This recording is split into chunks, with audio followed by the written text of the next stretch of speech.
I find it a little difficult to say what the subject matter of this seminar is going to be, because it's too fundamental to give it a title. I'm going to talk about what there is. Now, the first thing, though, that we have to do is to get our perspectives with some background about the basic ideas which influence our everyday common sense, our fundamental notions about what life is about. Ideas of the world which are built into the very nature of the language we use, and of our ideas of logic and of what makes sense altogether. And these basic ideas I call myth, not using the word myth to mean simply something untrue, but to use the word myth in a more powerful sense. A myth is an image in terms of which we try to make sense of the world.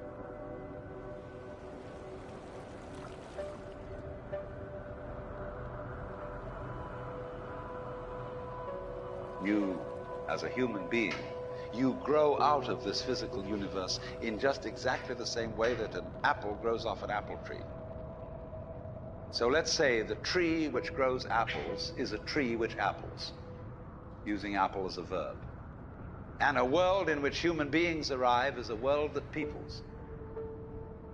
And so the existence of people is symptomatic of the kind of universe we live in. Just as hair on a head is symptomatic of what's going on in the organism. But we have been brought up not to feel that we belong in the world. So our popular speech reflects it. We say, I came into this world. You didn't, you came out of it. We say, face facts. We talk about encounters with reality, as if it was a head-on meeting of completely alien agencies, and the average person has the sensation that he is a somewhat that exists inside a bag of skin, the center of consciousness, which looks out at this thing and what the hell's it going to do to me? I recognize you, you kind of look like me, and I've seen myself in a mirror, and you look like you might be people. So maybe you're intelligent, maybe you can love too. And perhaps you're all right. Some of you are anyway. You've got the right color of skin, or you have the right religion, or whatever it is, you're okay. But there are all those people over in Asia, Africa, and they may not really be people. When you want to destroy someone, you always define them as unpeople.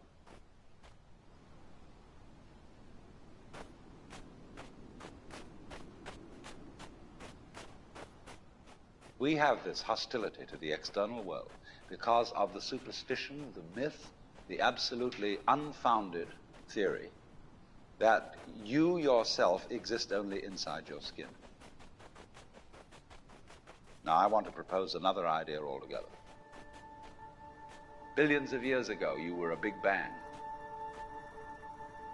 Now you're a complicated human being. But so we define ourselves as being only that. If you think that you are only inside your skin, you define yourself as one very complicated little curlicue, way out on the edge of that explosion, way out in space and way out in time. And then we cut ourselves off and don't feel that we're still the Big Bang.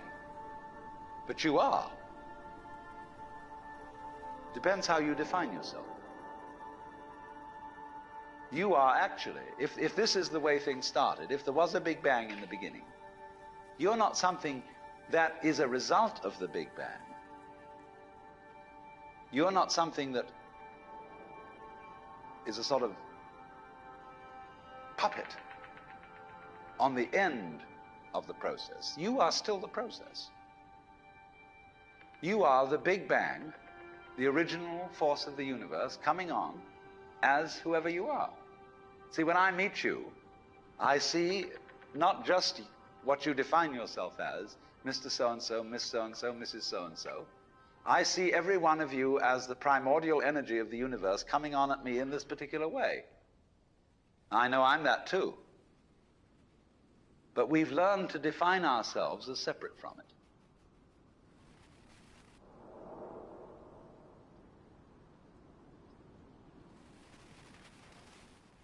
What I would call a kind of a basic problem we've got to go through first is to understand that there are no such things as things. That is to say, separate things. That is only a way of talking. If you can understand this, you're going to have no further problems. I once asked a group of high school children, what do you mean by a thing? And first of all, they gave me all sorts of synonyms. They said it's an object, which is simply another word for a thing. It doesn't tell you anything about what you mean by a thing. Finally, a very smart girl who was in the group said a thing is a noun. And she was quite right. A noun isn't a part of nature, it's a part of speech. There are no nouns in the physical world. There are no separate things in the physical world either. See, the physical world is wiggling. The clouds, mountains, trees, people are all wiggling. And only when human beings get working at things, they build buildings in straight lines and try and make out that the world isn't really wiggly. But here are we sitting in this room all built on straight lines, but each one of us is as wiggly as all get out.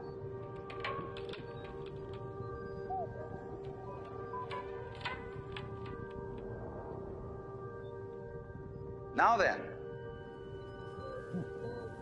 when you want to get control of something that wiggles, it's pretty difficult, isn't it? You try and pick up a fish in your hands, and the fish is wiggly and it slips out. What do you do to get hold of the fish? You use a net. And so the net is the basic thing we have for getting hold of the wiggly world. A net is something regular. And I can number the holes in a net. So many holes up, so many holes across. And if I can number these holes, I can count exactly where each wiggle is in terms of a hole in that net. But in order to do that, I've got to break up the wiggle into bits. And I've got to call this a specific bit, and this the next bit of the wiggle, and this the next bit, and this the next bit of the wiggle. And so these bits are things which I mark out in order to talk about the wiggle, in order to measure it, and therefore in order to control it. But in nature, in fact, in the physical world, the wiggle isn't bitted.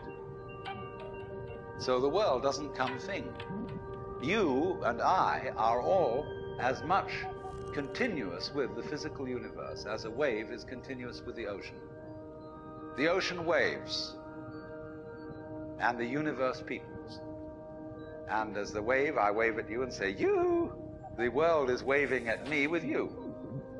And saying, hi, I'm here.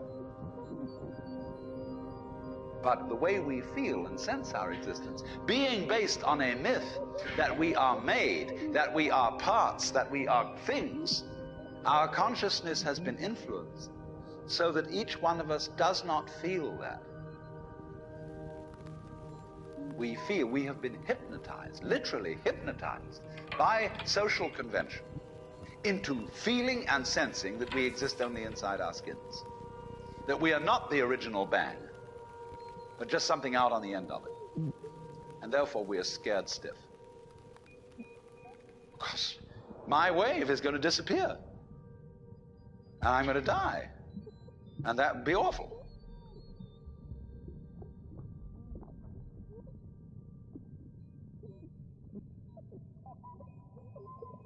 You are a fluke. You are a separate event. And you run from the maternity ward to the crematorium, and that's it, baby. Now, why does anybody think that way? There's no reason to, because it isn't even scientific. It's just a myth.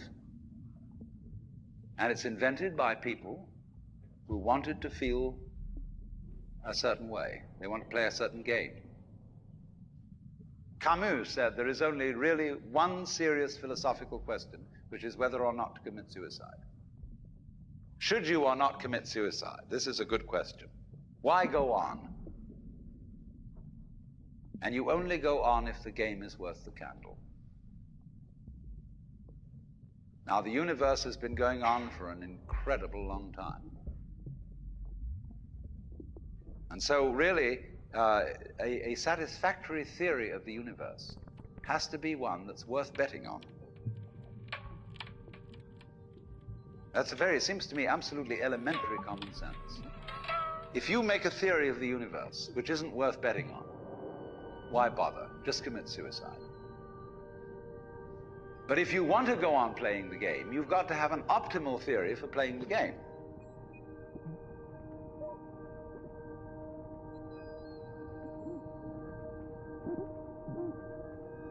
If there is any such thing at all as intelligence and love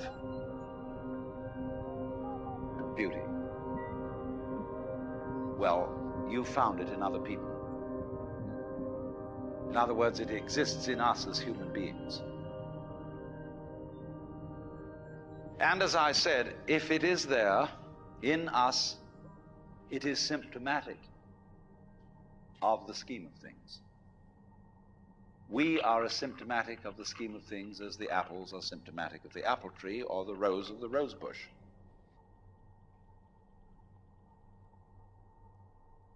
The earth is not a big rock infested with living organisms, any more than your skeleton is bones infested with cells.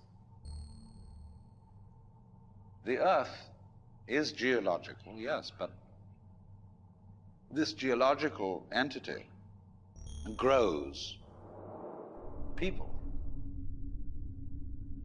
And our existence on the earth is a symptom of the solar system and its balances, as much as the solar system in turn is a symptom of our galaxy. And our galaxy in its turn is a symptom of the whole company of galaxies. Goodness only knows what that's in.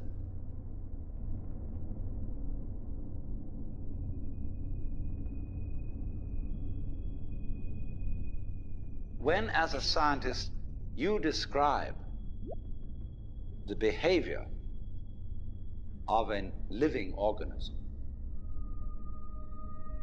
you try to say what a person does. It's the only way in which you can describe what a person is. Describe what they do. Then you find out that in making this description, you cannot confine yourself to what happens inside the skin. In other words, you can't talk about a person walking unless you start describing the floor. Because when I walk, I don't just dangle my legs in empty space. I move in relationship to a room. And so in order to describe what I'm doing when I'm walking, I have to describe the room. I have to describe the territory. So in describing my talking at the moment, I can't describe this just as a thing in itself, because I'm talking to you. And so what I'm doing at the moment is not completely described unless your being here is described also. So if that is necessary, if, in other words, in order to describe my behavior, I have to describe your behavior and the behavior of the environment, it means that we've really got one system of behavior. That what I am involves what you are. I don't know who I am unless I know who you are. And you don't know who you are unless you know who I am. In other words, we're not separate. We define each other. We're all backs and fronts to each other. We and our environment, and all of us and each other, are interdependent systems. We know who we are in terms of other people. We all lock together. And this is, again and again, the serious scientific description of how things happen. And any good scientist knows that what you call the external world is as much you as your own body.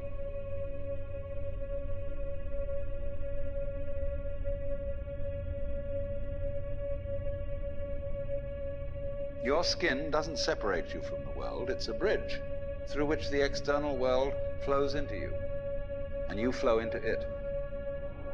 Just, for example, as a whirlpool in water, you could say because you have a skin, you have a definite shape, you have a definite form.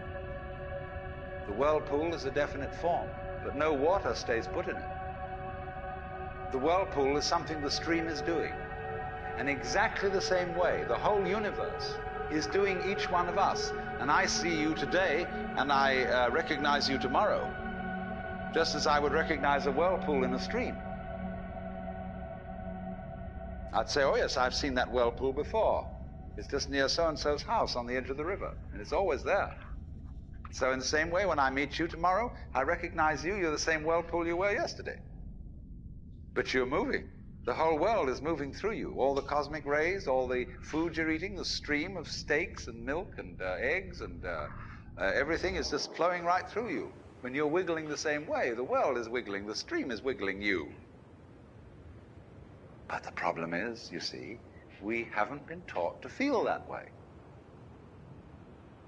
The myths underlying our culture and underlying our common sense have not taught us to feel identical with the universe, but only parts of it, only in it, only confronting it, aliens. And we are, I think, quite urgently in need of coming to feel that we are the eternal universe, each one of us. Otherwise, we're going to go out of our heads. We're going to commit suicide, collectively, courtesy of H-bombs. And, all right, supposing we do, well, that will be that, and it'll be life making experiments on other galaxies. Maybe they'll find a better game.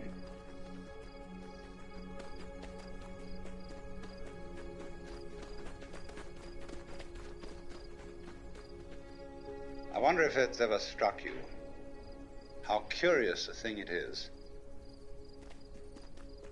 that most of the things that we experience, we regard as things that happen to us, which we ourselves do not originate, which are events expressing some sort of power or activity that is external to ourselves. And if you consider that, you realize that what you mean by yourself is rather narrowly circumscribed. Even events that go on in our own bodies are put in the category of things that happen to us in the same way as things that go on in the world outside our skins. If there's a thunderstorm or an earthquake, well, it happens to you. You're not responsible for it. But so in the same way, when you have hiccups, you didn't plan on it. If you have belly rumbles, you had no intention of doing it. And as to the catastrophic act of getting born, well, you had nothing to do with that.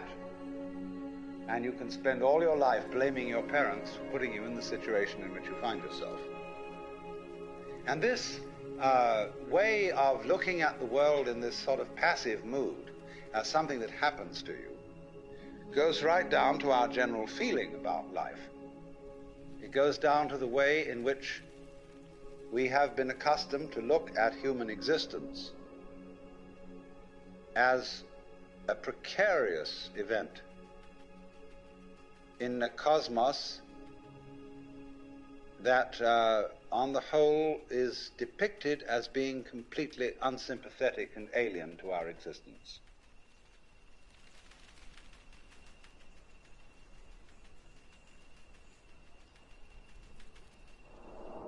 If you're reared with a 20th century, or shall we say an early 20th century common sense, which is based on the philosophy of science of the 19th century, you regard yourself as an accident, a biological accident, in a stupid universe, which is mechanical, but has no feelings. A vast, pointless gyration of radioactive rocks and gas, in which you happen to occur. Of course, if you don't have that point of view and you are more traditional, you look upon yourself as a child of God, and therefore under authority. In other words, there's a big boss on top of all this. And you better watch your P's and Q's, because that Almighty is looking after you, with the attitude of this is going to hurt me more than it's going to hurt you. And when you look at the world in that image, or in the other image that it's a stupid mechanism, either point of view you take, you don't really belong. You're not really part of all this. Or to put it in the strongest possible way, it is quite alien to our thought that the external world, which is defined as something that happens to you, and your body itself as something that you got caught up with, it is quite alien to consider all that as you yourself. Because you see, we have such a myopic view of what one's self is.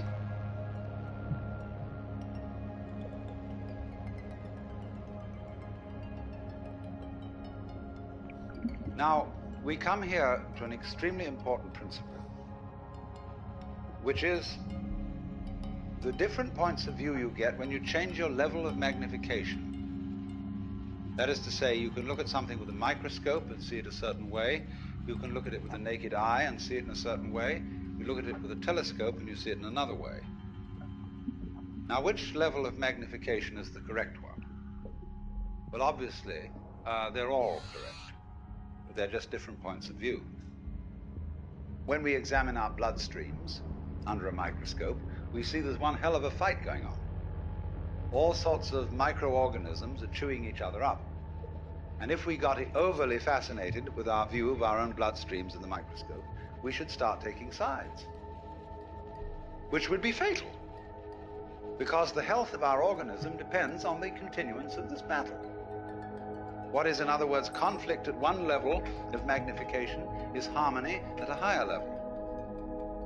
Now, could it possibly be, therefore, that we, with all our problems, conflicts, neuroses, sicknesses, political outrages, wars, tortures, and everything that goes on in human life, are a state of conflict which can be seen in a larger perspective as a situation of harmony?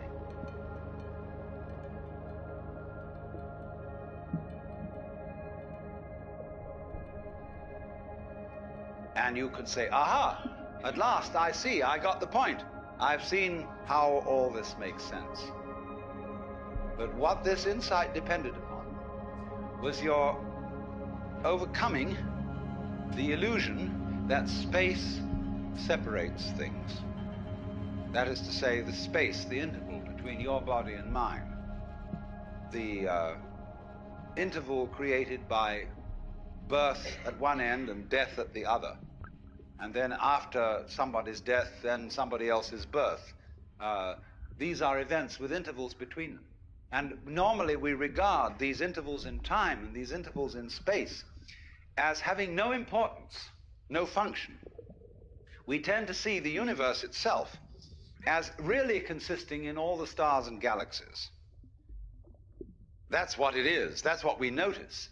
But the space in which all this happens is sort of written off as something that isn't really there. But what one has to realize is that the space is an essential function of the things in the space. After all, you can't have separate stars unless there is a space around them. Eliminate the space and you will see you couldn't have this phenomenon at all. And vice versa. You couldn't have the space. They wouldn't be there in any sense whatsoever if there weren't the bodies in it. So the bodies in the space and the space are two aspects of a single continuum. They're related together in exactly the same way as a back and a front. And you just don't get one without the other.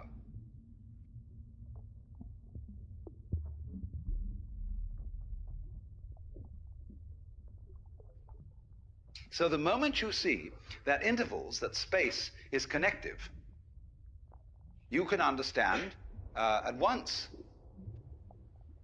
how you are not just to be exclusively defined as a flash of consciousness that occurs between two eternal darknesses. That you consider that in the darkness that comes before your birth, there was no you, and in the eternal darkness that follows your death, there is likewise no you. And I'm going to discuss these matters not by appealing to any special spooky knowledge, as if I had been traveling on the higher planes and knew all my previous incarnations and therefore could tell you authoritatively that you are much more than this individuality. I'm going to do it on a basis of complete common sense, that everybody has access to the facts.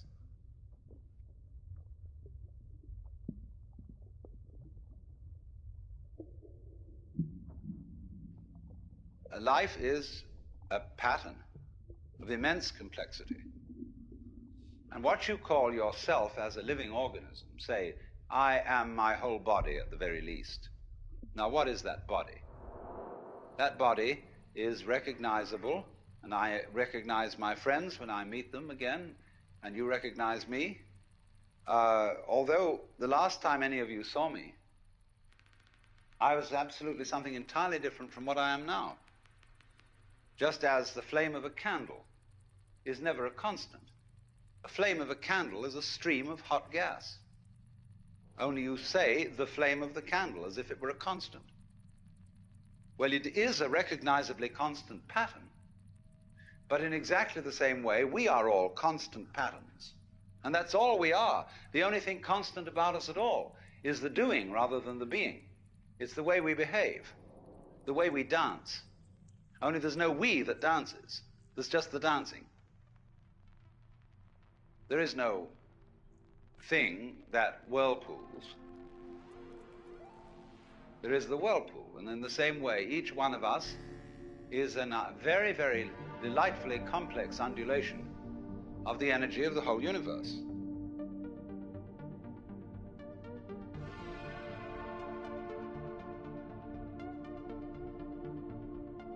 Because life is basically a game of hide and seek.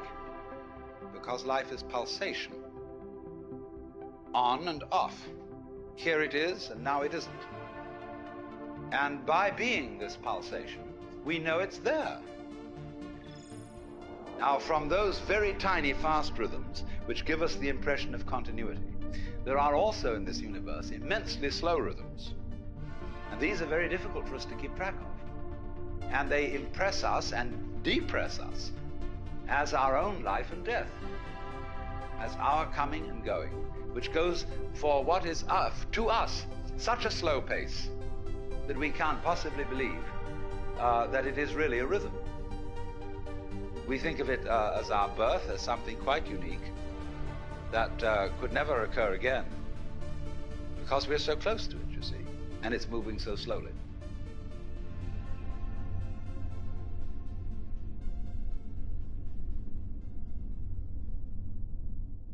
The process of growth, the basic process of biology, is one in which lower orders are always being superseded by higher orders. But the lower order can never figure out, or only very rarely figure out, what the higher order is that's taking over. And may see it as a terrible threat, as total disaster, as the very end. But can never be aware that the principle of growth always has and always will continue. Whereas that's what's going on. But you never know what the next step is going to be, because if you did know, you wouldn't take it, because it would already be past. Do you understand this? That any certainly known future is an event of which we can say, you've had it. And in that sense, it's past. When we play a game, the outcome of the game becomes certain. We at that point cancel the game and begin a new one. Because the whole zest of the thing, and which takes me back to the idea that this whole thing is a hide and seek game, is that you don't know what the next order coming up is.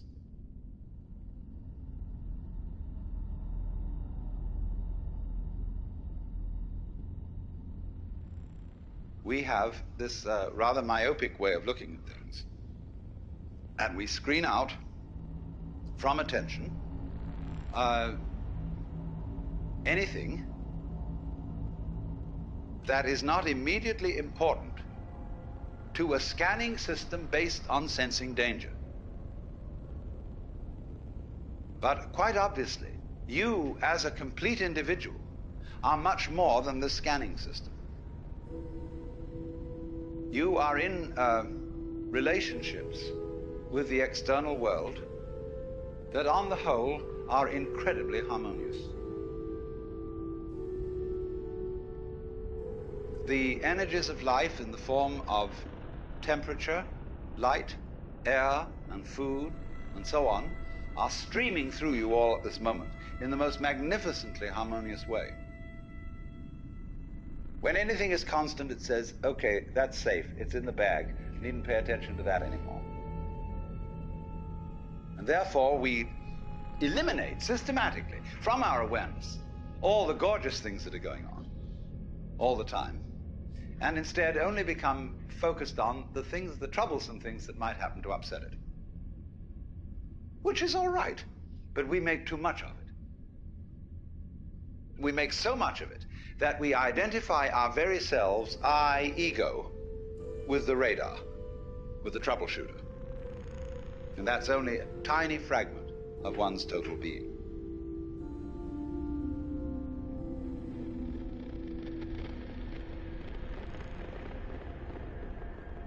You very soon realize that your existence is not something that is just the hopeless little creature that's suddenly confronted with a great big external world that goes gah at him, and eats him up.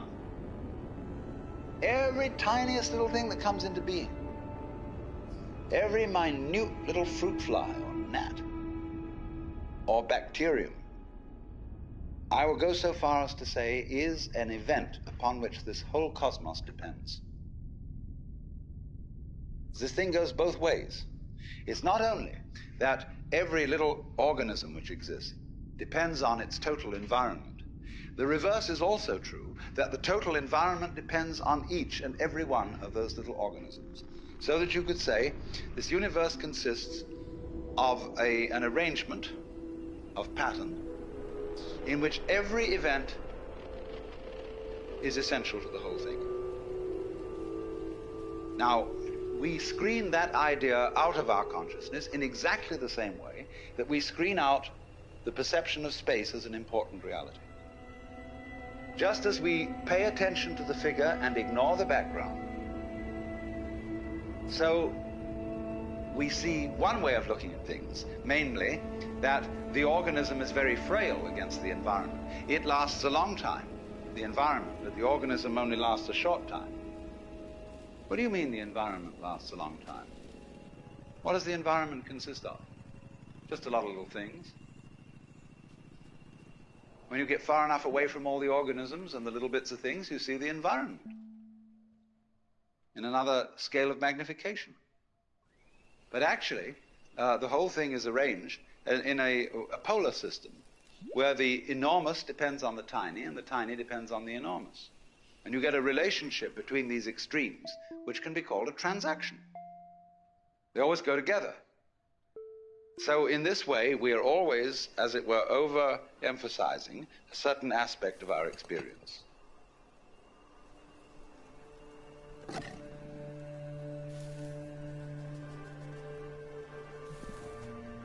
And we say now, what is important about people?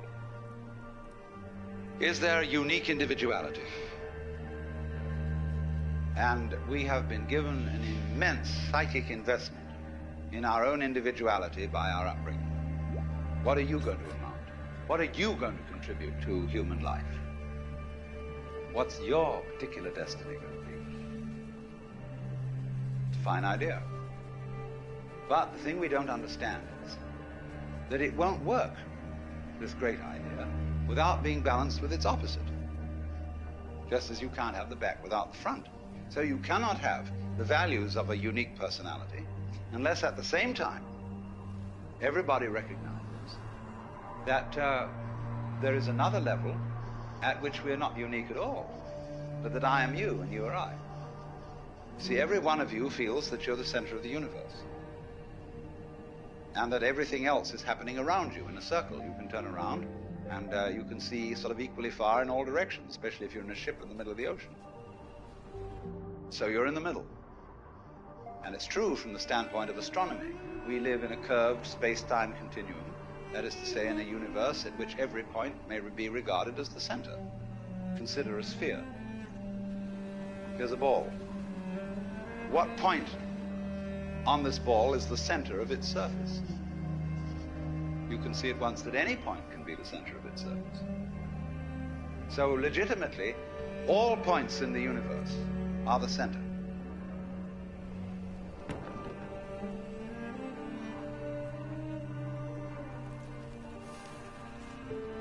We are all like the nerve ends on your own skin. See, at every point on your skin, there's a little nerve end going beep and getting information from the outside world. Another and another and another, all over. And they all constitute your total sensitivity. So in the same way, when all these people sitting around here, with their little eyes and little ears and things, they're going beep, and they're all really one common center called I, which is looking at itself from ever so many different points of view. Only, we are so close to it, and we are so absorbed in the different ways each one of them is doing, that we neglect the community underneath. But we don't realize, you see, that just as we know how to do this, we know equally well how to turn the sun into light, how to blue the sky, how to blow the wind, how to wave the ocean, how to digest food, and I might add, to be digested and transformed, but the pattern keeps going, and it's always you. Only you see, you have this marvelous capacity to transform yourself without knowing that you're doing it. Therefore, you keep surprising yourself, and therefore you keep on doing it. Because if you didn't surprise yourself, you wouldn't go on doing it. It's just the very fact, you see, that you seem to be the victims of a thing you don't understand, and that you seem to conclude your life every time in a wipeout called death, where all your control goes, is just exactly that opposite condition to what you call being alive that allows you to be alive.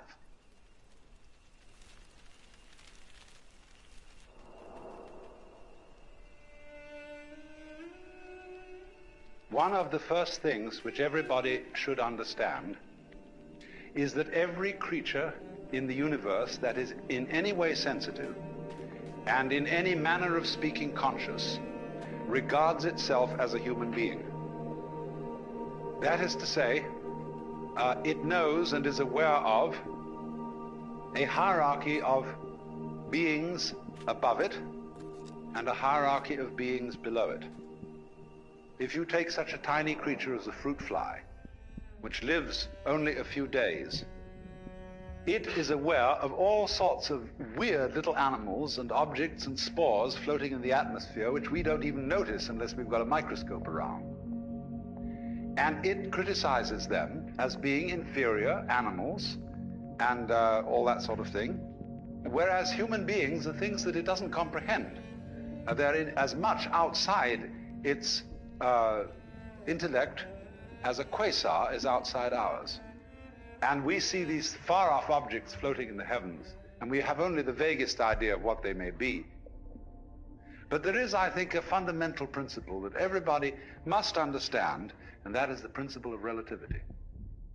That is to say that wherever you are, and whoever you are, and whatever you are, you're in the middle. That's the game.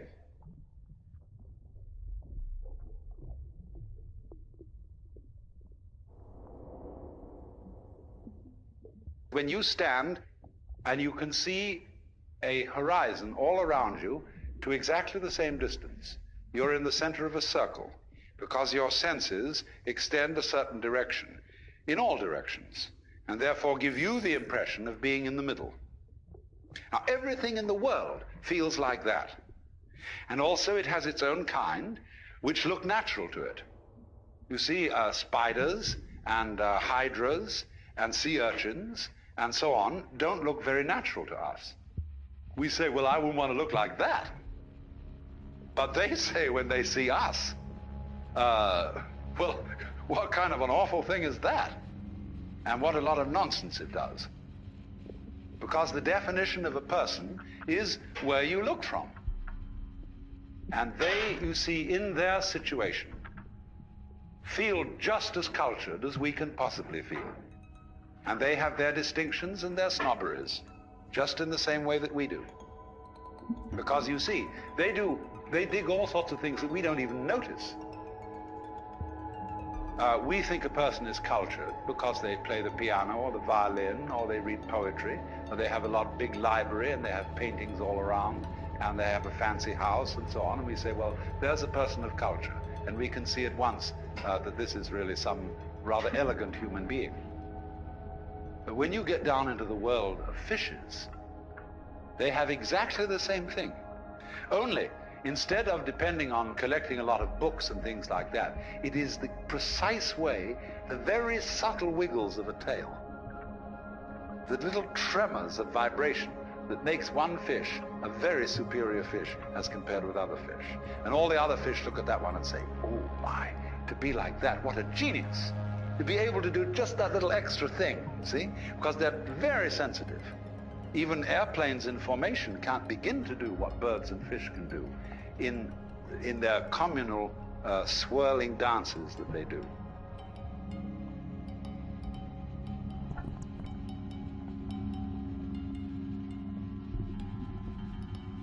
Here is a very strange thing.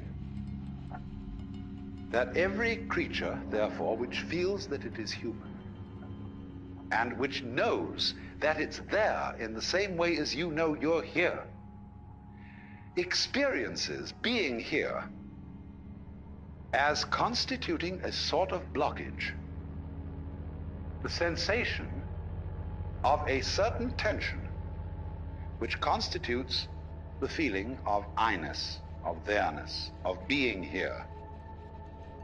Because after all, every creature is a particular form. Everything is individual. Not only you as a total organism standing here, but all the component cells of your body, each one of them has some sort of a feeling of its own. And it is individual. You can look at a microscope at the right level of magnification, and you can see that thing there with its own little life. And if you examine the stream of your blood, you'll find it full of all kinds of organisms that are having all sorts of conspiracies and games and plots and eating each other and doing these things that like we do. Only we realize that we wouldn't be healthy as a total organism unless there were all these wars and fights and plots and politics going on between the various cells in our blood. But from their point of view, you see, they feel a little bit put out because they're being organized.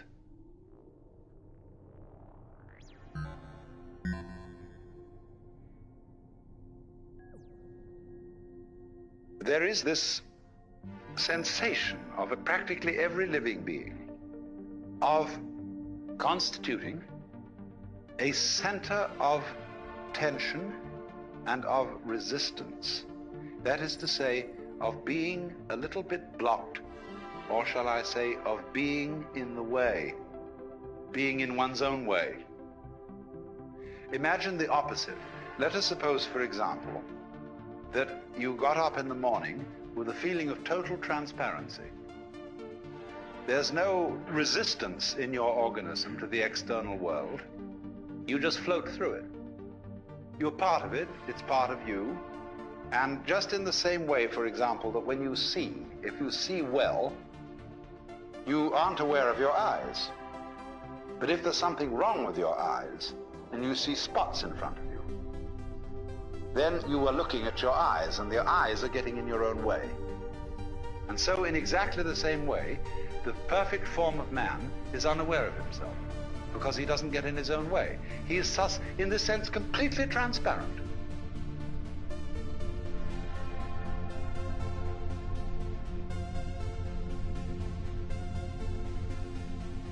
Do you know, if you study your body and its dynamics, you will find that you are fighting all the time. Most people are, some aren't, but most people are fighting the external world all the time. Very many people are afraid that they will fall apart or somehow disintegrate if they don't make efforts to hold themselves together, or else that they will be disintegrated by some outside agency if they're not constantly on the alert like this, all around, you see, to protect themselves. Now, I'm not saying you shouldn't do that, but I'm inviting you to become immensely aware of the fact that if you do that at all, that you do it. And that you have, therefore, this sense of being alone, of being a particular, separate form that is unlike any other form on earth. That's just you. And concentrate on that.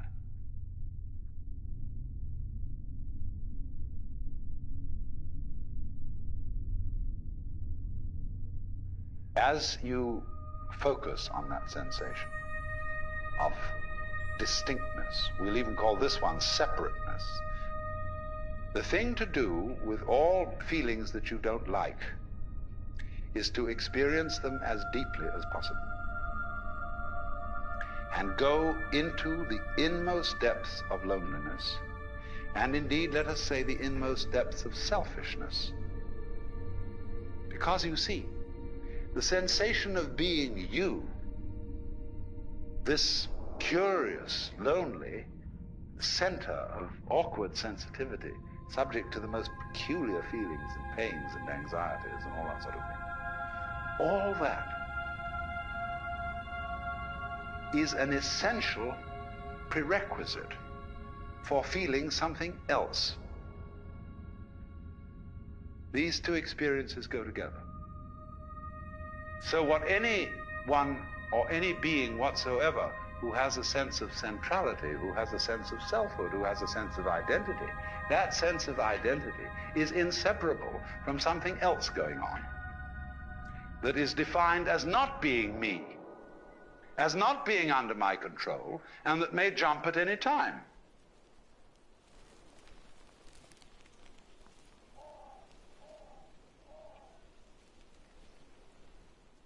So, what I want you to understand is that these two sensations, one of being the lonely, central, sensitive, vulnerable self,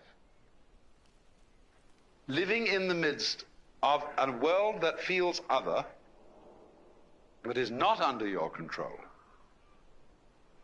I want to try and show you that these two sensations are really one sensation, or rather two aspects of one sensation. You couldn't have the one experience without the other experience. Now, this is a rather good thing to know, because it means that you won't panic if you discover this.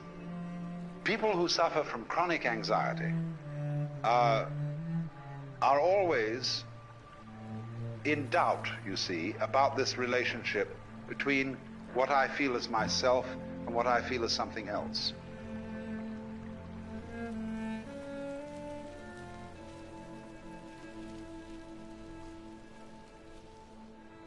Every living being is a manifestation of everything that there is. Crazy. But the thing is that what we do is to try and prevent people from realizing that this is so, by pointing out to them in the most subtle ways their limitations and seeing if we can phase them, make them uncertain, make them unsteady. It's like all sorts of games that you can play where if a person wavers, he loses. But people play that with each other all the time. And the reason they do it is not the reason they think.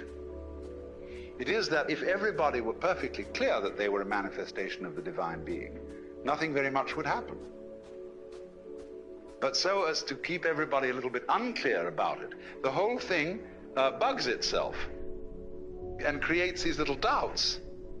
So what we're beginning with is these little doubts, you see, these sensations of blockage, of not being very sure of yourself, but knowing very much indeed that you are yourself and that you're alone and it's all up to you. The terrible feeling of responsibility. So what I'm trying to point out to you is if you intensify that feeling and bring it to its highest pitch, you will immediately realize that you are aware of it only by virtue of the entire sensation of something else, something defined as not you.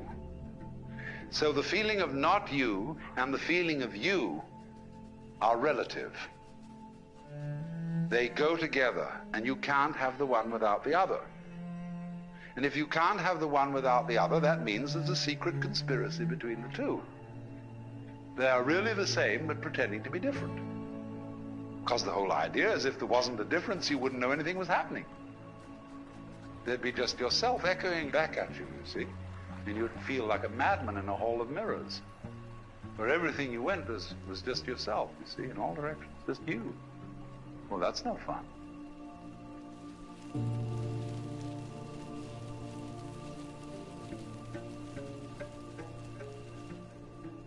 You may think that I'm speaking in favor of some kind of schizoid, pluralistic universe. No, the whole point is this, that difference and every kind of variety of differentiation is the way through which unity is discovered.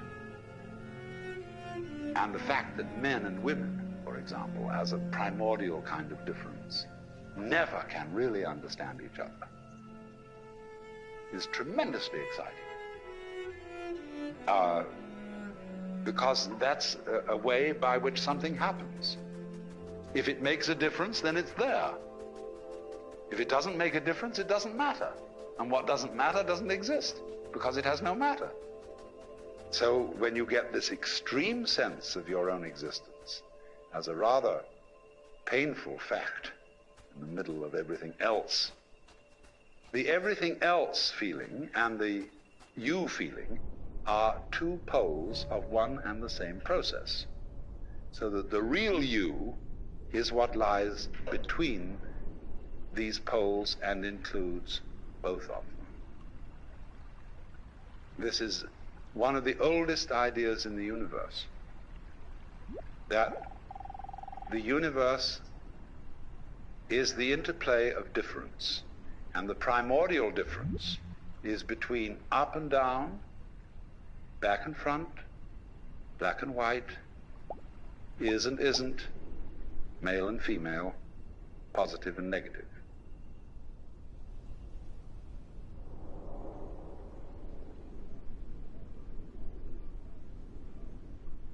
Do you know somehow how you surprise yourself? For example, when you feel your own pulse, and you suddenly feel this life going on in you, which you're not willing. You say you have the belly rumbles, and you didn't intend to have the belly rumbles, and suddenly it happened. Is this something you're doing? Or is it merely something that's happening to you, as if it was raining and the rain was happening to you? Consider breathing. Are you breathing, or is it breathing you? Well, you can feel it either way. You can decide to breathe and feel that you're breathing in just the same way that you walk when you want to. On the other hand, when you forget about breathing altogether, it still goes on. And so it seems to be something that happens to you. Which is it? What enables you to make a decision? When you decide, do you first decide to decide? Or do you just decide? Now, how do you do that? Nobody knows, you see?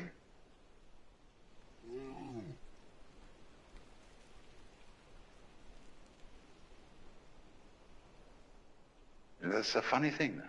We can experience ourselves through and through as something that just happens. We look at it this way. If you feel your body, your skin, the solidity of you, and with regard what marvelous eyes you have, which are the power which generate light and color out of all these electrical quanta in the external world. And these ears, these beautiful shells that you wear on the side of your head, with their little spiral bones, the cochlea inside, you know, all that. It's marvelous. But you don't feel responsible for this. You don't know how it's made, if it is made. But it's you. That's what you are. That extraordinary pattern.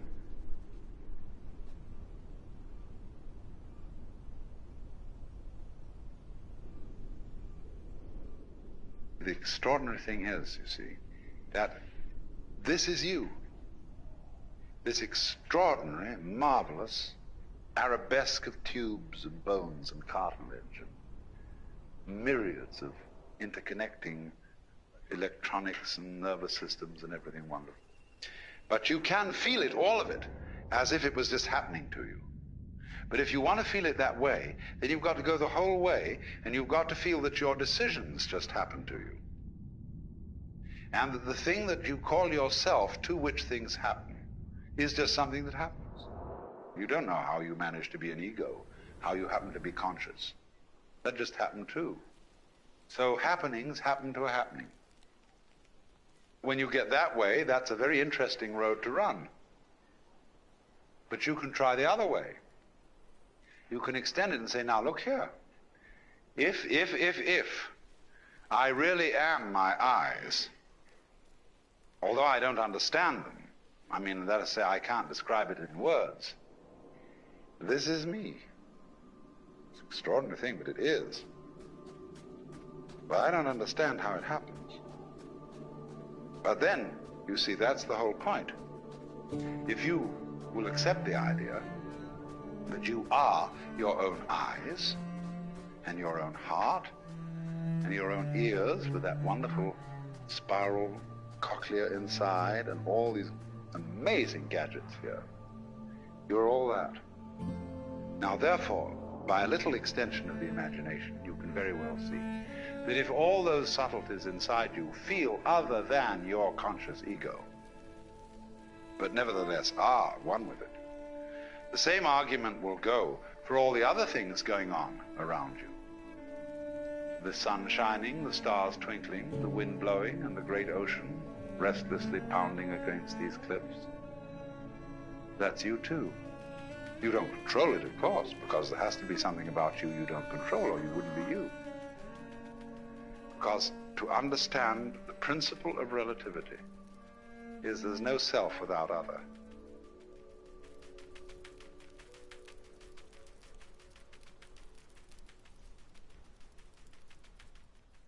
You have to regard yourself as a cloud, because you see, clouds never make mistakes. Did you ever see a cloud that was misshapen? No, they always do the right thing. Now, so as a matter of fact do we, because we are natural beings just like clouds and waves. Only we have complicated games which cause us to doubt ourselves. But if you will treat yourself for a while as a cloud or wave, and realize that you can't make a mistake, whatever you do, because even if you do something that seems to be totally disastrous, it'll all come out in the wash somehow or other. Then, through this capacity, you will develop a kind of confidence, and through confidence you will be able to trust your own intuition. Only the thing that you have to be careful about, and many people fall into trouble here, is that when they take the attitude that I can't possibly make a mistake, they overdo it, which shows that they don't really believe it. So a lot of people come on, so you put on the weirdest, filthiest clothes, and you go and steal things, and all kinds of things like that. That's overdoing it. That shows that you haven't learned. You're overcompensating. Because before you were told to do this, do that, and the other, and watch, and be self-conscious and nervous, and so on. And so you just go to the other extreme. But this is the middle way of knowing it has nothing to do with your decision to do this or not. Whether you decide that you can't make a mistake, or whether you don't decide it, it's true anyway. That you are like cloud and water. And through that realization, without overcompensating in the other direction, you will come to the point where you begin to be on good terms with your own being and to be able to trust your own brain.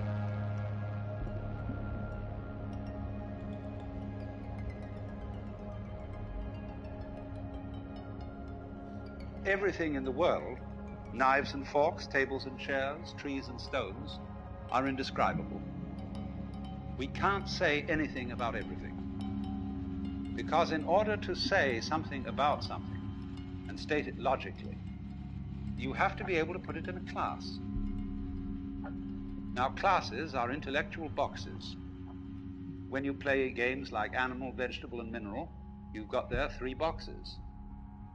And when you come to think of it, you don't know what any 2 of those boxes are really without the third, or especially you don't know any one without another. Because in order to have a box, there must be what's inside the box and what's outside the box.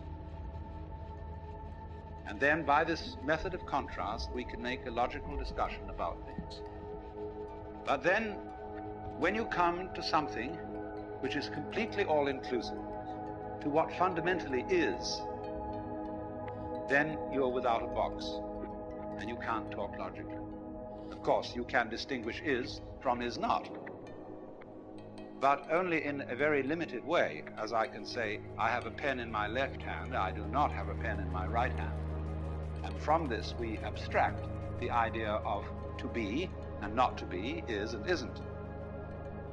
But when we consider being with a capital B, this includes not only such ises as celestial bodies, but also such isn'ts as the space that encompasses them. And these 2 go together.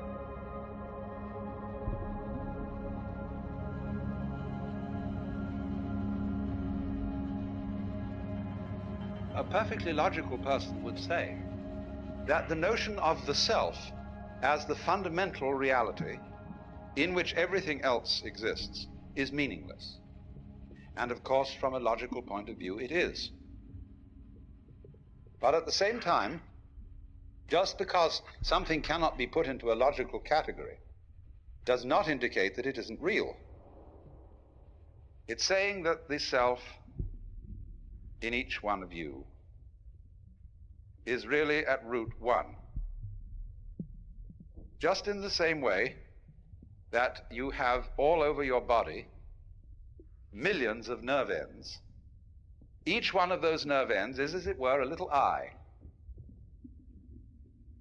And it gets its impression of the world, but it sends it all back into the central brain. Well, in a somewhat similar way, every person, every animal, and even rocks are regarded as sentient beings in a very, very primitive form. So all those forms that we see may be looked upon as the eyes that look out of one central self. Only, of course, in the human body we can see the connections between the nerve ends and the brain. It's much more difficult to see the connection between one individual and another. And therefore it's very easy for us to form the impression that I am only what is inside my bag of skin. And that my ego, myself, is a different self from yourself. And we're all, therefore, fundamentally disconnected.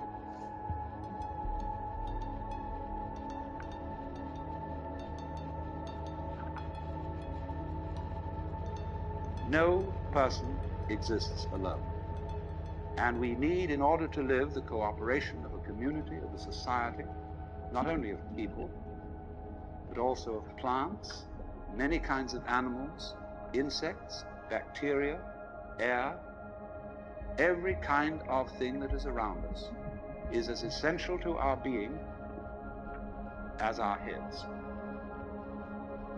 You can draw little gradations of some things that are more essential and some things that are less essential. But fundamentally, everything is necessary for your existence.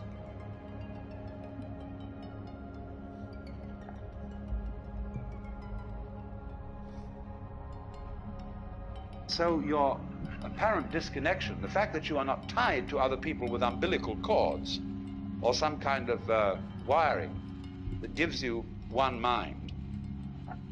Nevertheless, we do have one mind, in the sense that, for example, all of us turn out to be approximately the same shape. 2 eyes, 2 nostrils, a mouth, 2 hands, 2 legs, and so on.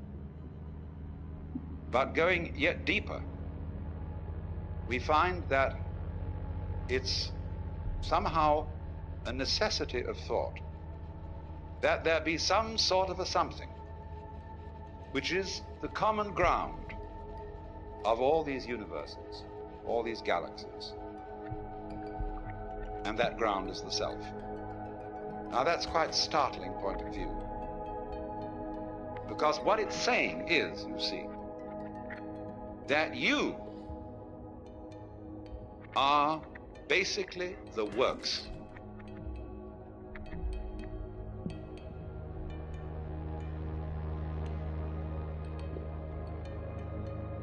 You have going on all the time 2 types of consciousness.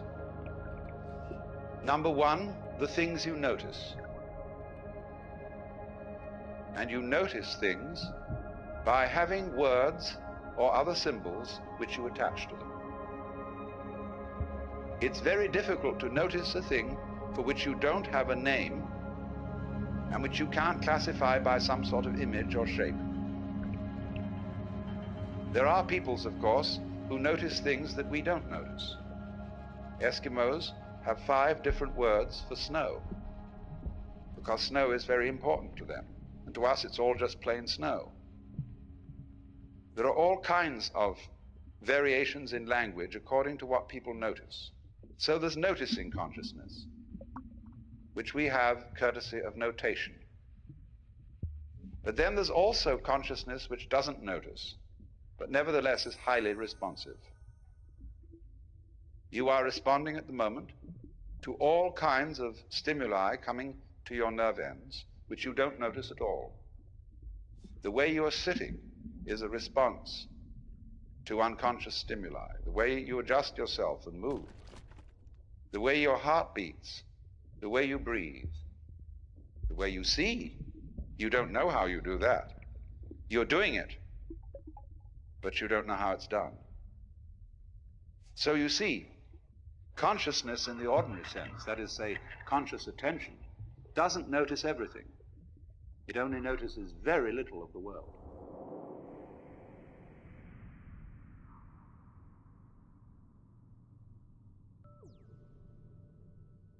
Just in the same way that conscious attention is not aware of all the other operations of the body, in just that way, we are not aware of our connection, indeed our identity, with the fundamental self.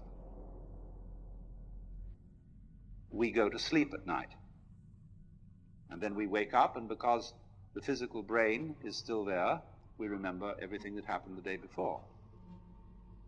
But if the physical brain decomposes, then we're what is called dead. And we say, well, that's the end of that. But when the leaves die and fall off the trees, or the fruit drops, next year, more leaves, more fruit. So in the same way, when you and I die, more babies later. If the whole human race dies, you bet your life. There are all kinds of things that feel that they're human, scattered throughout the multiplicity of galaxies, because this universe is a peopling universe.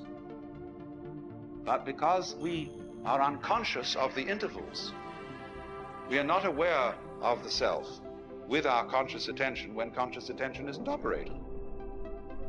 But still, just as you don't notice what your pineal gland, say, is doing at the moment, so in the same way, you don't notice the connections which tie us all together, not only here and now, but forever and ever and ever and ever.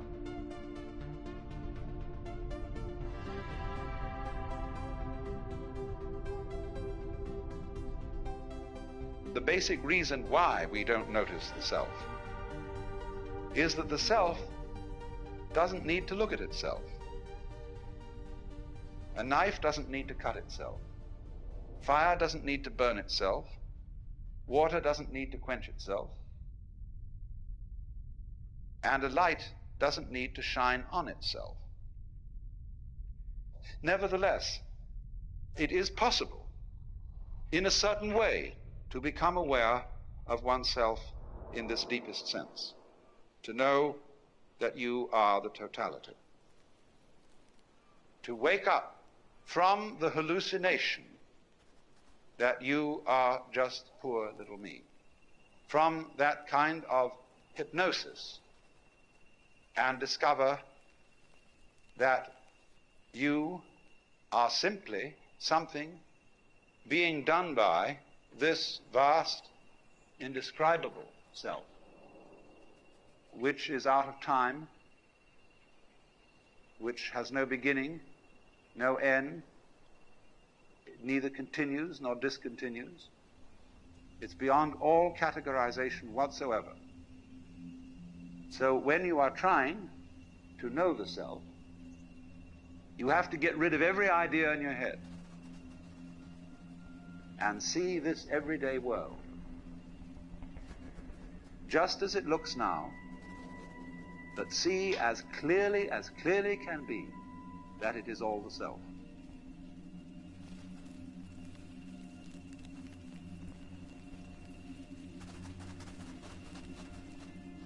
If you look at the moon, you might imagine at full moon that you were looking at a disk, until somebody points out to you that it's a ball. Sunrise is not the same event for a person who thinks that the Earth is the center of the solar system as it is for a person who knows that the sun is the center of the solar system and that the Earth is turning. Now, nothing in the way of a sense impression has changed, but your understanding of it has changed radically. The senses see the same event, but there is a different interpretation. And so seeing is done much more with the mind than with the eye. We see what we are taught to see. We see in terms of our ideological structure, our culture, our conditioning. And so all that conditioning teaches us to see the world in its separateness. But you can be deconditioned from that and see just this same world that you're looking at now in its unity.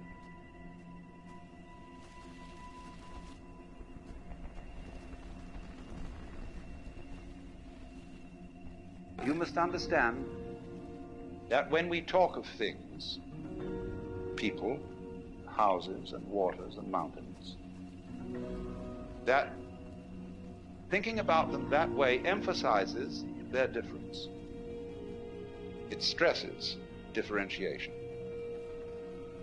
But you see, you don't really know what differentiation is unless you know what sameness is.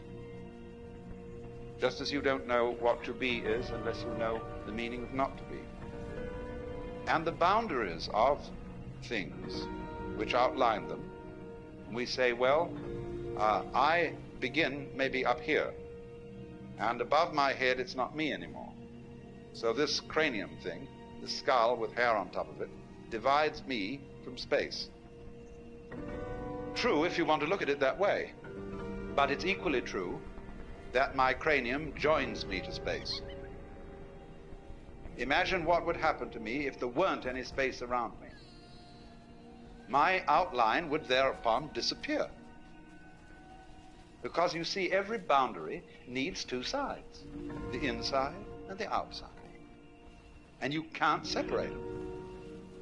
So boundaries are held in common. They join things as much as they divide them. Now, we are taught, you see, not to see that way. Our conscious attention is captured by figures within backgrounds, and it tends to ignore backgrounds. It is captured by things that move rather than things that are relatively still. And so when we see someone going up a hill, we say the man is going up the hill. We don't see also that the hill is coming down to the man.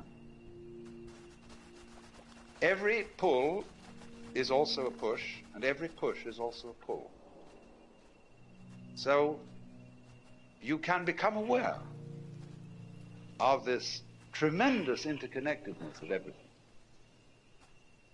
And that is, in a way, what we mean by relativity. Because relativity means relatedness. Just as fronts go with backs and tops with bottoms, insides with outsides, solids with spaces, so everything that there is goes together. And it makes no difference whether it lasts a long time or whether it lasts a short time. A galaxy goes together with all the universe just as much as a mosquito, which has a very short life.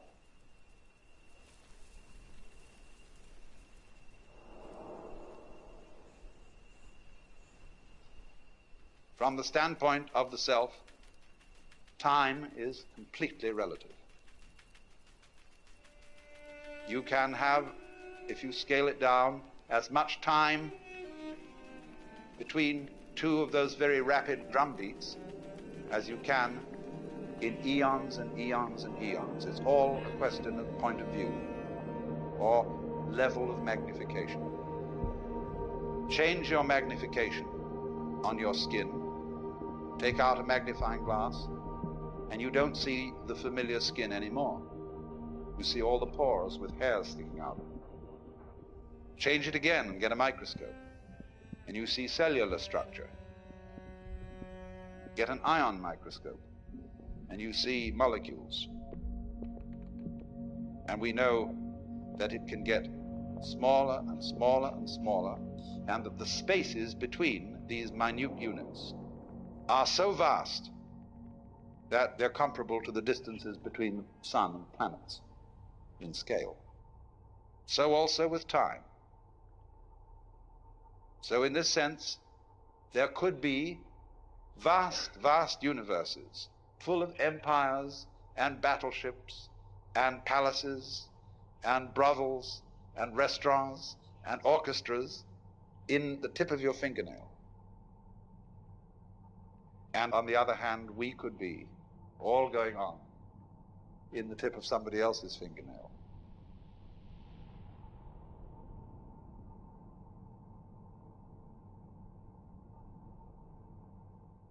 It's very important to understand not only the relativity of size and of time, but also of what there is.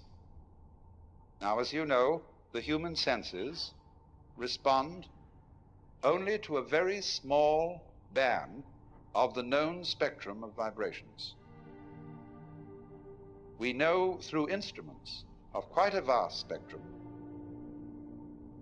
but we, as I say, with our senses, see only a little of it. If our senses were in some way altered, we would see a rather different looking world.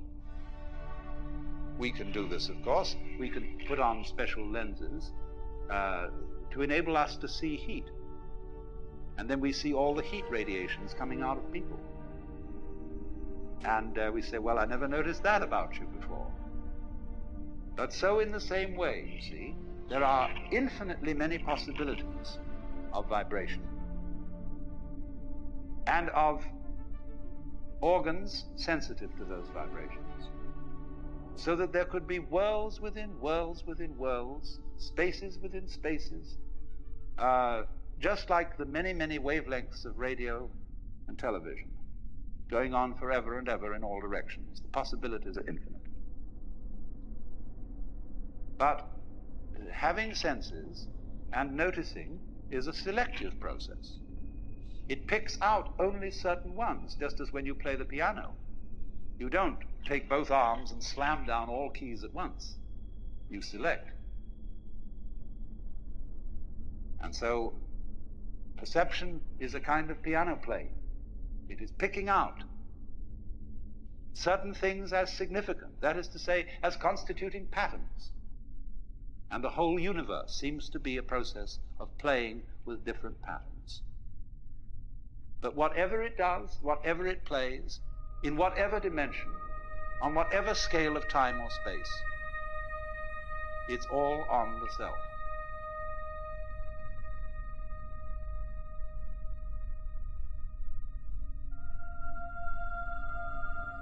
Every self is modeled on and is an expression of the one self, because you all feel individually that you're the center of the world, and everything else is seen in circles, circling out, sphering out from where you are. And that's, as it were, the called the microcosm, the little cosmos. But then in the same way, the macrocosm has a central self, although this is not central in the way we talk about centers in space. The center of a circle is in the middle of the circle, and the circumference is away from it. It isn't in the middle of the universe, spatially speaking. You might ask the question, where is the universe? Well, you can't say where, because every where has to be in relation to something. There would have to be another universe to say where this one is. But then, since those two together would constitute the universe, we wouldn't still be able to say where it was. It isn't anywhere. And so in that sense, the center isn't anywhere in space locally. And furthermore, the kind of space we are dealing with is only one possible kind of space. It's the kind of space our physical organisms are attuned to.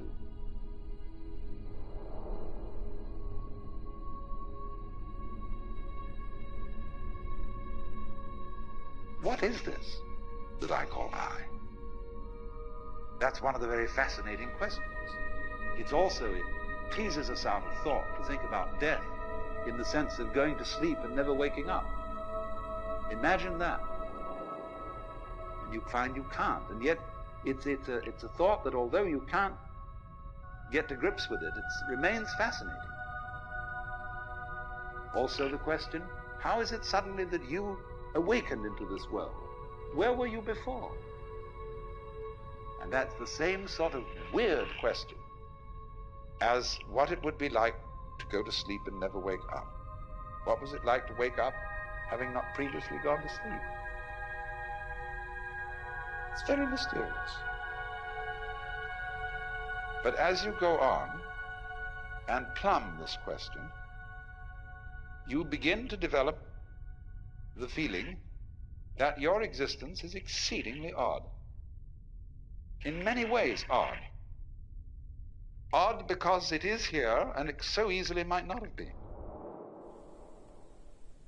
After all, if your father hadn't, would you be here? Now, of course, somebody would be here, because he might have met somebody else. Would that be you? Of course it would. Don't you see? You can only be you by being someone. But every someone is you. Every someone is I. That's your name, you say. It's me. I am here. And everybody feels that I in the same way. It's the same feeling. Just like blue everywhere is the same color. So I-ness being, as it were, the most fundamental thing in man is also fundamental to the universe. It too is I. And our I is a special case of it, coming out from the, in quotes, central I. So you see, there's really nothing to worry about, because the important you is perfectly indestructible. It's what there is.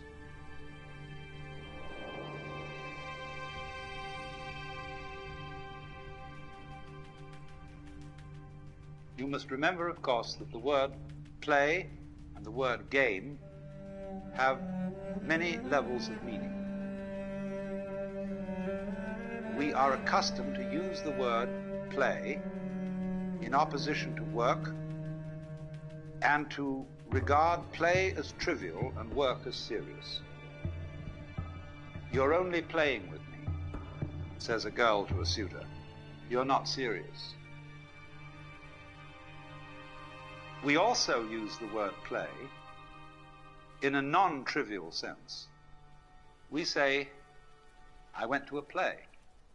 Well, what did you go to? Oh, it was Hamlet, a tragedy. But it was still a play. I say, too, when I do philosophy, like I'm doing with you, this is entertainment. But in the sense, perhaps, I hope, of your listening to someone play a musical classic. I'm not being serious, but I am being sincere. So, play is deeply the sort of thing children like to do with deep absorption and fascination. Now, what do people like to do when they don't have to do anything? Well, as far as I can make out, as you look all over the world, they like to get together and do something rhythmic. They may dance, they may sing, they may even play games. All sorts of ways in which we love to do this. And we can get so absorbed in rhythm that there are certain kinds of rhythmic activity which we consider extremely important. Now, you see, our very existence is a rhythm of waking and sleeping, eating and moving, and that's all we're doing. And just consider what we do every day. What's it all about? Does it really mean anything? Does it go anywhere? It's just because we want to keep on doing this kind of a hoop-de-da. So you can get a certain vision of life where everything is seen to be a complex pattern of rhythm. Dances, the human dance, the flower dance, the bee dance, the giraffe dance. And that's what this all is. It's jazz. See? This is a big jazz, this world. And what it's trying to do is to see how jazzed up it can get. How far out this play of rhythm can go. So then that is why you see this fundamental view that the world is play.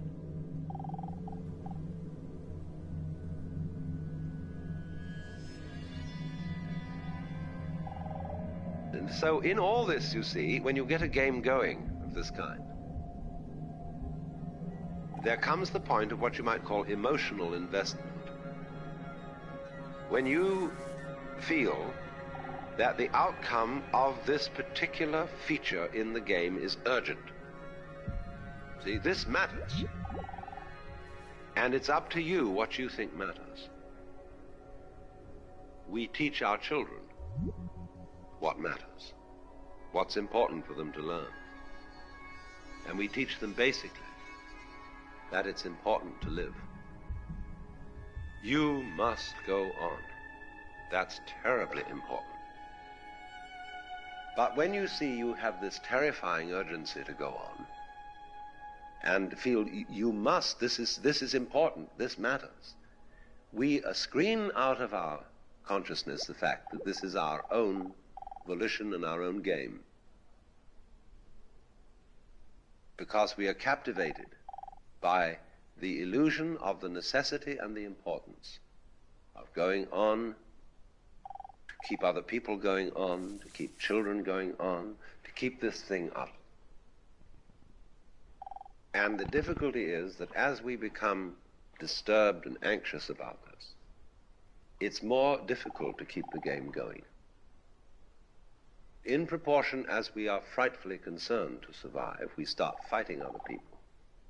We start clobbering our neighbors who are stealing our crops, and whatever it is, all the old fights start.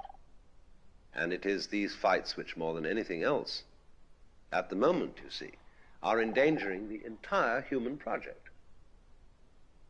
But all based fundamentally on the illusion that it's utterly important that we survive. The illusion that I am going on, that I constitute a real continuity from this moment to the next moment, to the next moment, to the next moment.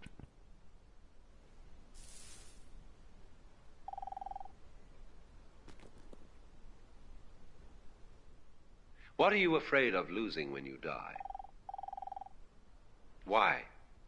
All the capital you've acquired during your life, the experiences, the friends, the status, the skills, everything that you remember would be destroyed ordinarily when you die. In other words, we are afraid of losing the past. Now, it's perfectly obvious that when you die, yes, everything that you've acquired as an individual and stored in your brain is dissolved and distributed. But at the same time, it is equally obvious that when you die, there won't be, following the moment of death, everlasting nothingness.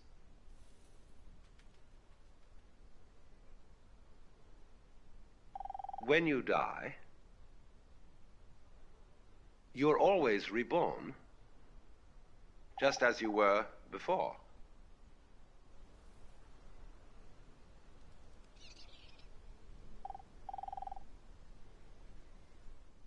When you came into this world, there gradually arose into being the sensation of I.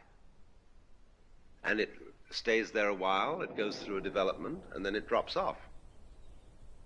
But all the time, everywhere, there are other I's starting up. See? Whether they be human, animal, anything you like. They be in other galaxies, etc. Always, they're starting up. Now, you would say, is there no connection between them? No. In the same way, there is no connection between the molecules in your hand. And yet you say it is a hand. But if you look at it under a powerful enough microscope, the molecules in your hand are miles apart. And you would say there's no connection between them. What's the connection between this galaxy and other galaxies? Well, we can't see any connection. And yet there are gravitational swings whereby they respond to each other and move in a certain collective order. So in a very similar way, the constant appearance of beings who feel that they are I constitute a wave motion. You can see it either way. You can see yourself, in other words, as existing only now. That's the only you there is. The alternative to that, logically, is to see yourself as everything.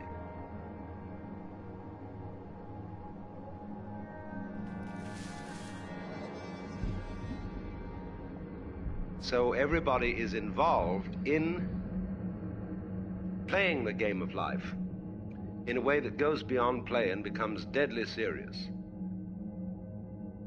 And as a result, the whole of existence is lived in a state of constant frustration, because you are trying all the time to hold together and to preserve something which in the long run can't be preserved at all. And therefore, in response to this cry of pain, which everybody puts up as a result of being in this situation, of trying to hold on to things, the wisdom of the various ways of liberation, be they Hindu, Buddhist, or whatever, is saying to everybody, look now, cool it, wake up. This is the kind of thing that's going on, and you are not a captive in a trap. You're not just some mere little measly being that somehow or other was brought into an insane universe. But you are what the thing is. You are not the victim. You are the system. Only you have identified yourself with a one wave in it. That is to say, a particular accumulation of memories, of associations, of skills, of things that you've learned. And you don't want to let go of them, because you found in that accumulation of memories, which you call yourself, an identity. So you know where you are, or think you do.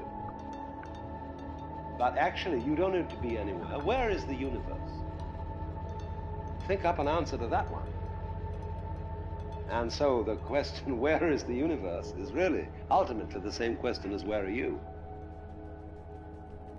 And so what this is saying is, look, let go.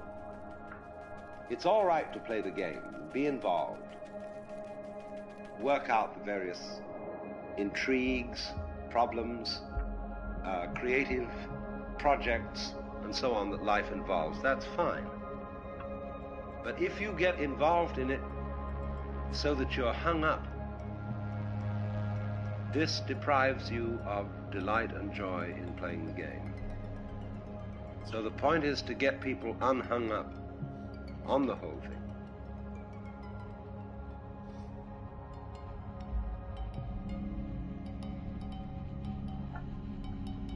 No point of view is the right one. Infinitely many points of view are possible. But if you take a point of view and you insist that's the only point of view, then you're hung up on it. So long as you insist that black is black and white is white, and that there are Republicans and Democrats and capitalists and communists and good guys and bad guys, it's a hang-up. So also between what is you and what is other than you. I would begin, you see, with the assumption that every person, every sentient being whatsoever, is I. I is simply the universe aware of itself at a particular place and time. That's what the word I means. And so the feeling that we call I is how everything feels on the inside. But it is always in a particular place at a particular time. And these particular places and particular times, they keep going on and on and on and on and on. Myriads of them, all over. And you feel that you are I just as much as I feel that I am I. And your I feeling and my I feeling are essentially the same. Only we're looking from different places. But it's all one I. Only we don't see this because we are hung up on the coming and going of I, on the particular circumstances in which every I appears. So because of our myopia, because our point of view is fascinated by the details and the differentiations between everything that's going on, the differentiations between people, the differentiations between generations, we are so preoccupied with that particular view of things that we're hung up on it. And we don't see that it's the same thing happening again and again and again. And that every I that comes into this world is you.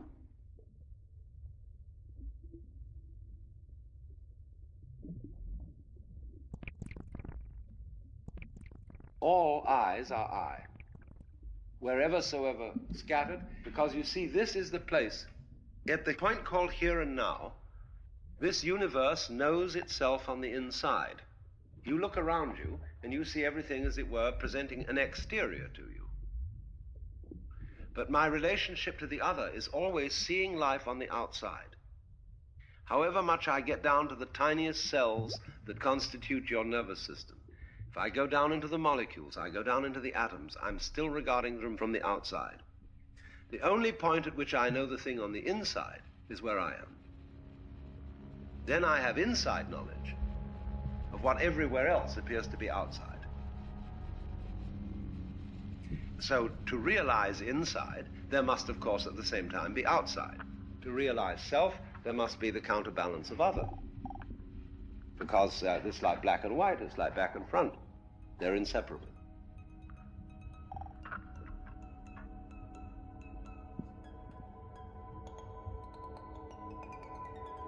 So then, this is where we start from, that every being coming into this world is I, and they keep on coming. Doesn't matter how long the intervals are between their appearances. Supposing this planet were completely wiped out, that would be the end of this race, in just the same way as, say, a group of insects will eat their food supply up on a plant, and the whole population will perish. Happens again and again. But it seems perfectly reasonable to suppose, in other words, that there is a constant rhythm of what we call consciousness, being awake to life, going on and on, just as stars go on and on. If the stars are going on all over the place, if galaxies are going on all over the place, it's equally reasonable to suppose that life is going on all over the place. And although the distances from our particular point of view between these islands of life may be vast, don't forget that the distances between the molecules in your own body are equally vast on their scale.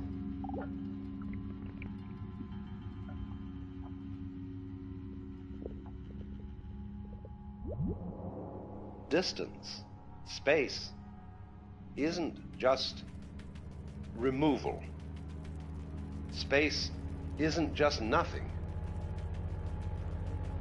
This is the grand delusion that space is somehow a thing to be ignored.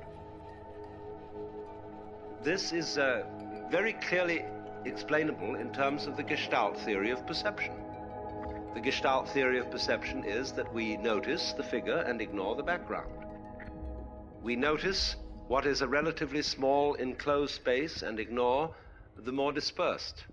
We notice what moves against what is relatively still, and what is relatively still is ignored. So likewise, when we get a constant stimulus of consciousness, we begin to ignore it and not to notice it. And consciousness tends always to notice novel things, novel changes in the environment. So the most unnoticed things in life are those which are the most constant and the most regular. And because you see you lose touch with the most constant and the most regular things, you screen them out of your general thought as insignificant. They don't matter. They're not there. And the most ignored thing is space. Because space is always the background. The solids are the figures. And therefore we say simply, space is just nothing. It may be filled around this planet for a little distance with air, which is important, but out there, space, that's nothing at all. And so we say that is nothing. But all that is saying is that that is the background to every figure. And as the figure cannot be there without the background, the solid cannot be there without the space. So the space of the world is the one thing we've forgotten, and the one thing that is absolutely essential to there being anything at all.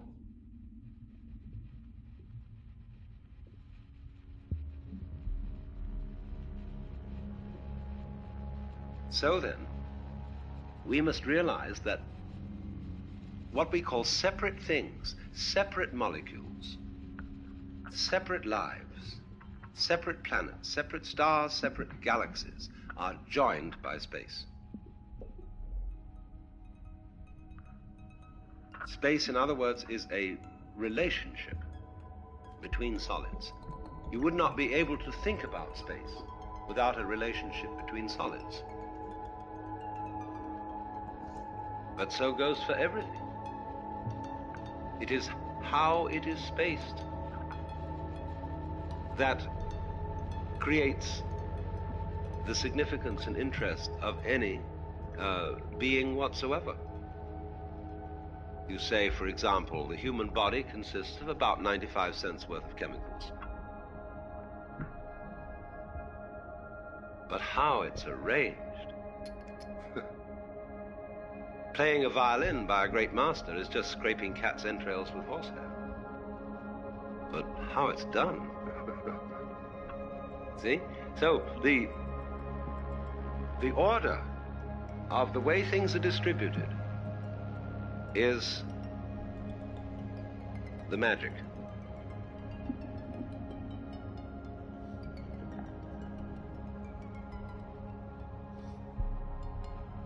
What are we doing? You see, you've got a universe which you're living in, which is fundamentally wiggly, and you are an event in this wiggle. See, only you're trying to straighten it out. You're trying to see order in it.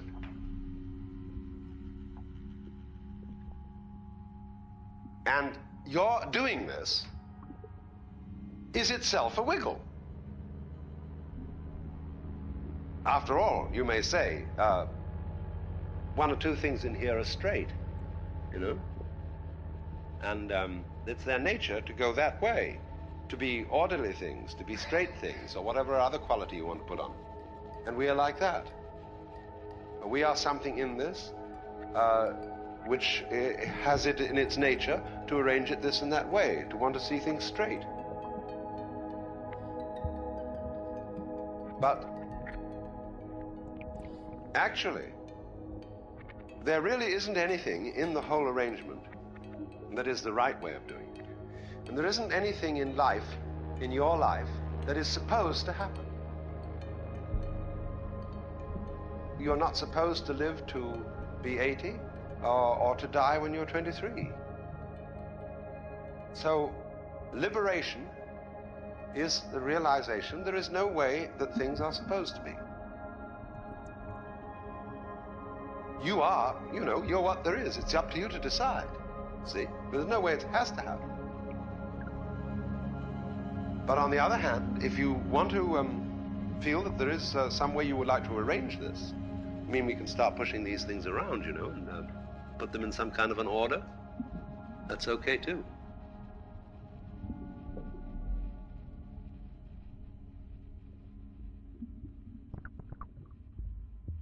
You will be miserable to the degree that you are hung up on the notion that things should, must go a certain way. That is to say, to have a fixed view. If you have no fixed view, you remain elastic. And about this, there is always something that can't quite be said.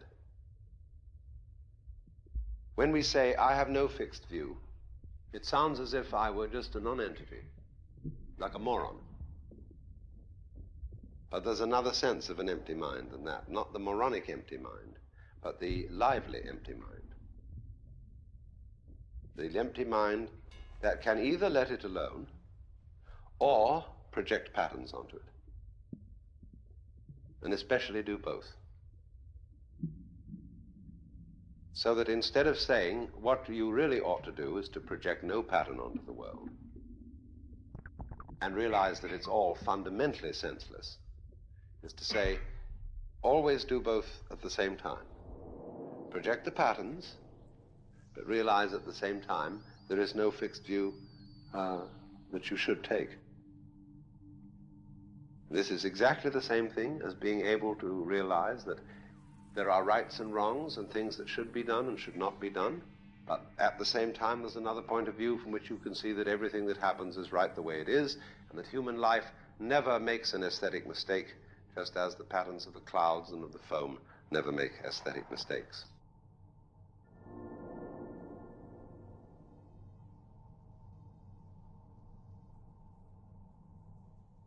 Now, I want to get down to the simplest possible nitty-gritty of what we've been talking about in a very easy way. To ask ourselves the question, quite fundamentally, what's all the trouble about? In other words, what is your state of mind when you contemplate the possibility of everything becoming nothing? All right, so the universe is a transitory system, like a bubble, like smoke, like foam on the water. And so How easy. Just go along with it. Dissolve. So, what's the problem? Why don't we want to give up? What do we think we're going to get by holding on and by resisting the dissolution? What I'm interested in for you to feel is, what do you really feel like inside at the prospect of there being nothing, of this whole thing being a bubble that dissolves? You see, about death, the reality of approaching death, people are apt to feel chilly, cold, lonely, scared because it's an unknown. The most frightening thing about death is there might be something beyond it, and you don't know what it is.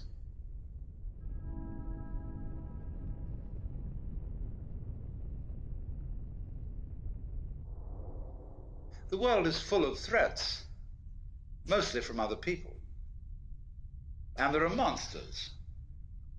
There are all sorts of things which scare you, but beyond every monster is death. Dissolution is the end of it all. And so long as we can be scared of that, and so long as we can be made to think of death as a bad thing, we can be ruled. Because what end can it all come to? What's all the trouble about? The most it can come to is nothing. I mean, there may be some troubles on the way of resisting this, basically resisting it. And so in this resistance, there's an experience called pain. But beyond pain is annihilation. What will it be like to go to sleep and never wake up? Nobody can think about it. But what is that state when you're teased out of thought? This is not, as you would fantasize it, a state of being in the dark forever. It is not like being buried alive, because then there's an experience of darkness.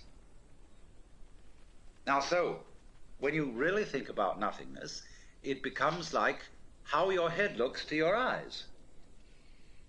And behind the eyes, you don't see darkness, do you? You're not aware of a contrast of light here, black there.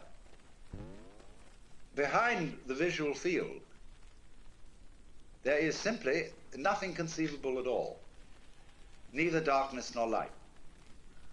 So, might one venture to say almost that that area of blankness we call death is what lies behind the eyes? In other words, it is what we can't think about. That's what's watching.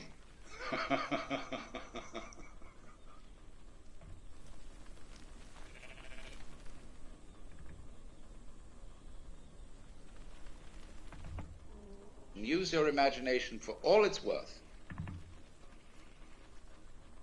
to think yourself into the fact that this whole sense of importance, of vitality, of aliveness, of being, is simply a sudden experience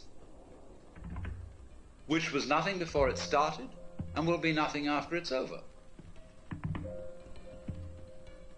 That is the simplest possible thing you could believe in. It requires no intellectual effort, nothing. Supposing that's the way it is. What's your inside feeling about that? Supposing, let's say, you feel sorry. For whom is this sorrow? Who, when it's all over, will there be to feel sorry? You say, I regret now that this thing is going to come to an end. But when it's come to an end, nobody will either regret or be happy about it. That will be there. So in a way, you can say, well, this feeling of sorrow that I have that it's going to come to an end is really rather irrelevant, because let me look at the thing from the other direction. Supposing it never would come to an end. In other words, here is this alternation of joy and sorrow. And however happy I am today, I'm always going to feel miserable later on. And then maybe happy again, but then after that miserable. And this is never, never going to stop. I just can't get rid of the damn thing. Well, that's pretty depressing, isn't it? I mean, when you think it through. So you say, well, let's make a compromise between these two possibilities. This compromise is, in other words, that it will disappear altogether, but then it'll start again. Because when it starts again, it'll feel like it does now, which is that it never happened before. So you're always in the same place, just like you feel now. There is this blank space, this trough between the crests of the waves.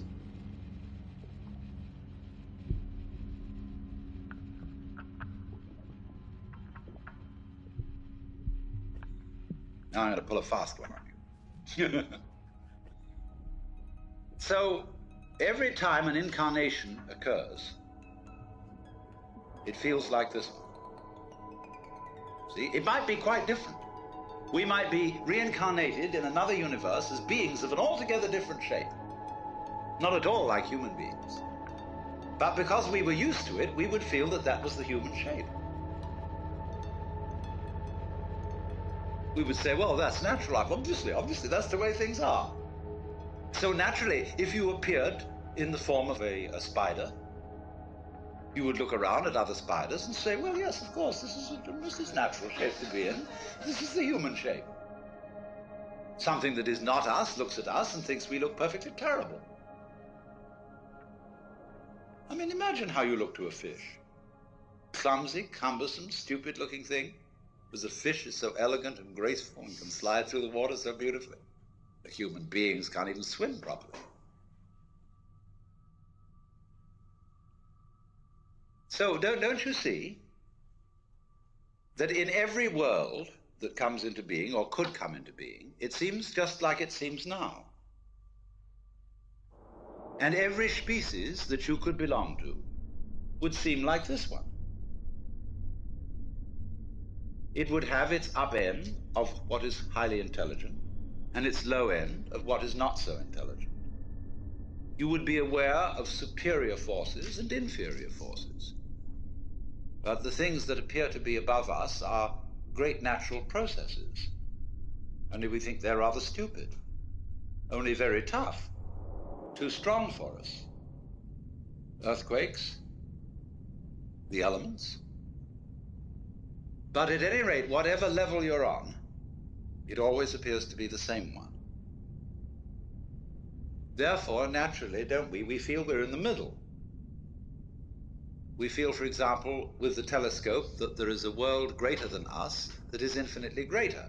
We feel with the microscope there's a world below us that's infinitely smaller, and we seem to stand in the middle. Anything that grows anywhere is always in the middle. It's betwixt and between. And the middle always has, therefore, extremes. It has extremes in space. As far west and as far east as you can think, as far on and as far back. And there's always a beginning, and there's always an end, just as there's a left and a right.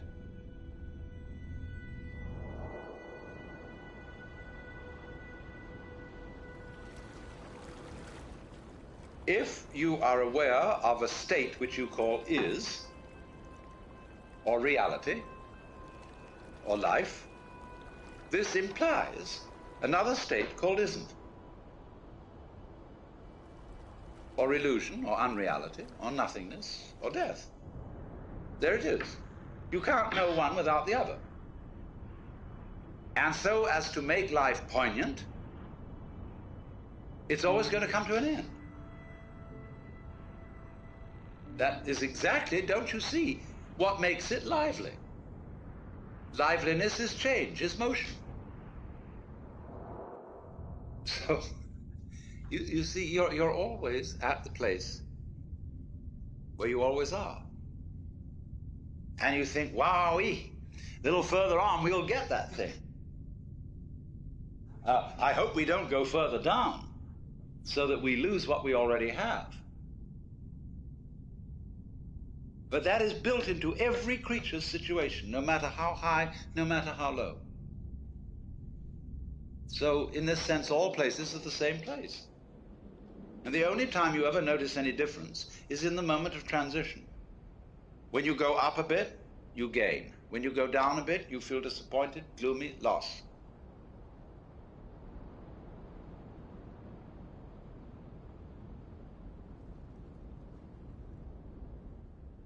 Death seems so final.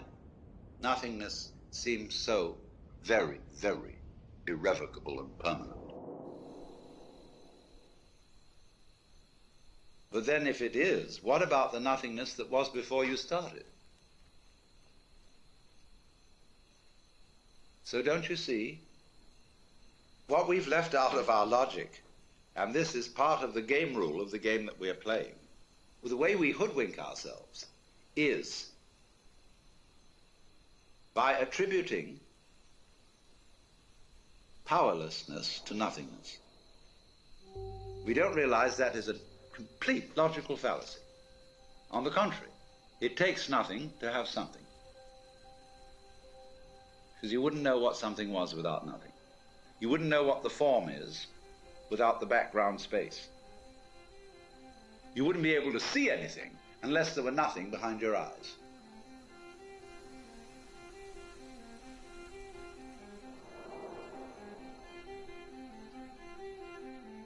So if you really go the whole way and see how you feel at the prospect of vanishing forever, of all your efforts and all your achievements and all your attainments turning into dust and nothingness, what is the feeling? What happens to you?